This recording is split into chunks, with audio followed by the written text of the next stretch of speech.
sumpah pocong yang ramai diberitakan kemarin yang dilakukan zakat tatal itu, mungkin dalam sudut pandang Islam sumpah pocong itu apa sih Mas?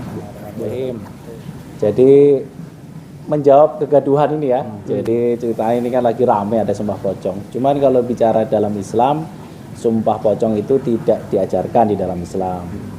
Tapi kalau kita bersumpahnya itu mengatasnamakan Allah, itu ada di dalam ajaran Islam. Bahkan pada saat kita terjadi deadlock, ya kita bicara deadlock, ada suatu perdebatan dan deadlock, itu ada satu cara yang dilakukan yaitu dengan sumpah mubahalah. Sumpah mengatasnamakan Allah gitu. Tapi ini resikonya besar, Pak, gitu. Resikonya adalah kehancuran dari sebuah kaum sebenarnya. Dan ini juga ada di dalam Quran gitu. Apa Qurannya? Itu adalah Ali Imran ayat 61 gitu. Nah, apakah Rasulullah juga pernah mengajarkan hal ini? Rasulullah pernah melakukan sumpah mubahalah ini. Dikumpulkanlah anaknya, cucunya di pangku. Nah, kebetulan ada suatu kaum yang berdebat dan tidak percaya mereka. Akhirnya Rasulullah datang dengan duduknya seperti saya ini. Itu memangku cucunya, disaksikan oleh anak dan mantunya. Beliau berani melakukan sumpah mubahalah gitu. Karena Rasulullah begitu seriusnya melakukan sumpah mubahalah ini, akhirnya lawannya tidak berani karena ada resiko di situ. Resikonya adalah kehancuran dari kaumnya itu sendiri gitu. Akhirnya tidak terjadi dan percaya dengan ajaran yang dibawa oleh Rasulullah. Gitu. Nah, yang dilakukan teman-teman, saya tidak tahu secara filosofinya teman-teman melakukan sumpah pocong yang kemarin kejadiannya. Tapi kalau dari bahasa, dari syariatnya dia bicaranya menggunakan sumpah mubahalah. Nah, sumpah mubahalah ini sumpah di hadapan umum, di hadapan kelompoknya dia.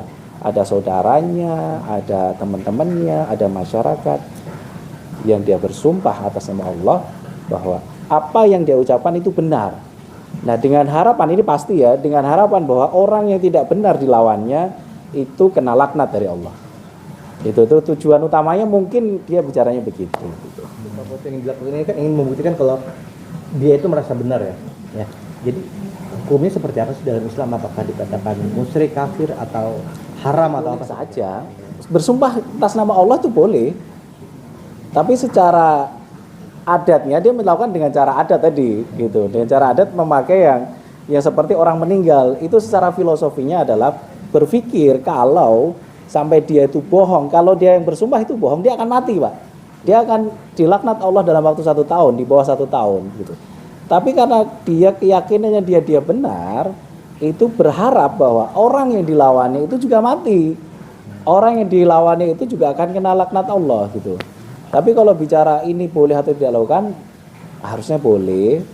Tapi harusnya tidak perlu dengan pakai pocong, sumpah mubahalah aja. Dengan bahwa saya bersumpah demi Allah gitu, dengan disaksikan banyak orang. Nah, karena untuk meyakinkan dengan polanya itu pakailah budayanya ini, budaya di Jawa memakai pocong gitu. Jadi itu filosofinya begitu ya, Pak ya. Jadi ya memang sudut pandangnya beda-beda, ada yang bicara ini kafir, ada yang bicara ini bid'ah, ada yang bicara boleh, dan ini macam-macam. Nah, itu tergantung sudut pandangnya masing-masing gitu. Tapi kalau saya menganjurkan lebih baik tidak melakukan itu gitu.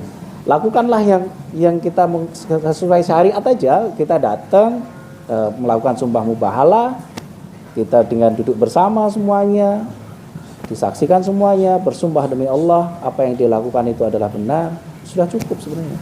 Tanpa harus ada ritual pakai bunga, terus kemudian dipakai kafan. Artinya sebenarnya sumpah ini tuh bukan hal yang menjadi suatu masalah ya, Gus?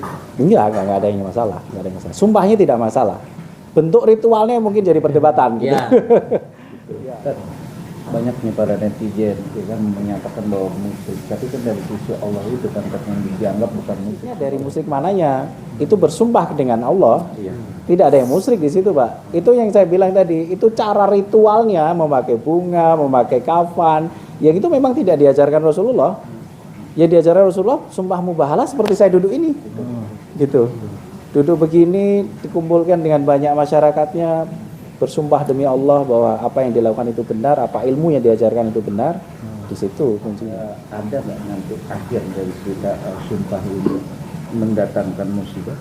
Kalau yang diajarkan Rasulullah ini kan agak berbedanya begini Pak. Saya ini siapa? Gitu kan. Mereka itu siapa? Rasulullah siapa? Itu. Apakah doa kita ini memang pasti dijabah sama Allah? Ya berharap doa kita pasti dijabah sama Allah. Tapi kekuatan keyakinan kita, kebenaran kita itu yang tahu kan kita sama Allah lah. Tapi kalau Rasulullah melakukan itu sudah pasti benar karena beliau itu Rasulullah. Tidak ada yang berani melawan itu. Nah, sedangkan kita, apakah nanti efeknya terjadi dalam waktu 1 tahun atas sumpah mubahalah itu kita tidak ada yang tahu, itu Allahu alam. Gitu. Nah, itu yang mungkin kalau dari sudut pandang saya, karena ini negara hukum. Nah, pasti pertanyaan di situ kan, karena ini negara hukum, jadi idealnya dikembalikan ke ranah hukum, gitu. Karena ini kan karena ada suatu perdebatan yang sengit, yang tidak menurut mereka tidak selesai-selesai, mereka bersumpah kepada Allah. Jadi berkira aku istilahnya orang Jawa, aku mentok iki wis gak iso ngomong karo liyane, ngomongnya karo Allah lah gitu kan. Bersumpahnya karena Allah lah gitu. Kurang lebih kan. Maaf ya, dalam bisa kata yang suka potong dari sisi agama itu pandangan Gus sendiri, kebenaran ada nggak kita? Itu kan keyakinan yang sudah dilakukan sama mereka. Kalau menurut saya kembalikan ke ranah hukum. Negara kita adalah negara hukum, prosesnya dengan hukum. Mungkin apabila dia melakukan sumpah pocong itu terjadi efek sosial, ini kan ceritanya pasti efek sosial nih. Betul, karena kan kita sudah beritanya nasional nih. Karena efek sosial itu akhirnya menimbulkan opini-opini publik. Dari opini publik tadi berharap mungkin ya, jadi pihak-pihak yang terkait juga akan memperhatikan kasus ini gitu. Jadi secara sosial psikologisnya bicara begitu nih. Tempat yang menyediakan ritual sebut kayak padepokan gitu. Ya itu kan buat kelihatan sakral aja. Kan beda dong kalau dilakukan di tengah sawah, dilakukan dengan sebuah padepokan atau di dalam pondok pesantren atau di dalam masjid atau di dalam rumah kan beda. Nah, itu menciptakan sebuah kultur image, menciptakan sebuah hal-hal yang lebih sakral itu ya. Boleh-boleh aja itu mereka lakukan itu. Kalau bicara sumpah Al-Qur'an perbedaannya gimana, Bu? Ya sebenarnya sumpah demi Allah itu paling ideal dengan Al-Quran. Itu paling ideal. Makanya sumpah mubahalah ini itu sebenarnya sudah mentok Pak. Suatu perdebatan yang tidak ketemu ujungnya. Akhirnya semuanya dikembalikan kepada Allah dengan bersumpah. Nah sumpahnya ini mentok ini Pak. Sudah nggak bisa dilawan lagi karena sumpah mentok. Karena di dalam sejarah yang lama itu menceritakan bahwa Nabi Muhammad juga di dalam posisi yang terakhir harus bersumpah dengan Allah, gitu. Nah, ya berarti menurut mereka ini suatu hal yang mentok, yang dia nggak ketemu jalannya lagi. Di budaya lain ada nggak sih kita sumpah pocong kan ada tertentu. Kalau sumpah mubahalahnya ada, tapi kalau sumpah pocong ya ada Pak, hanya ada di Indonesia Pak. Itu hanya di Indonesia sumpah pocong itu. Gitu. Tapi kan itu zaman model dulu, zaman. Iya, dulu kan hukumnya di Indonesia dulu tidak sebaik hukum yang sekarang. Makanya kalau terjadi perdebatan yang sengit tidak ketemu ujungnya, biasanya budayanya ada sumpah pocong, sumpah keramat, sumpah apa kan itu nih. Terus Rasis Infotainment.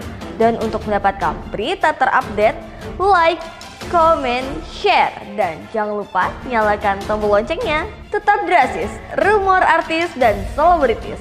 Bukan gosip, tapi fakta. Untuk mendapatkan berita terupdate, jangan lupa tekan tombol subscribe, like, comment, and share, dan jangan lupa juga tekan tombol loncengnya. Saksikan terus Rasis, more artis dan selebritis. Bukan gosip, tapi fakta.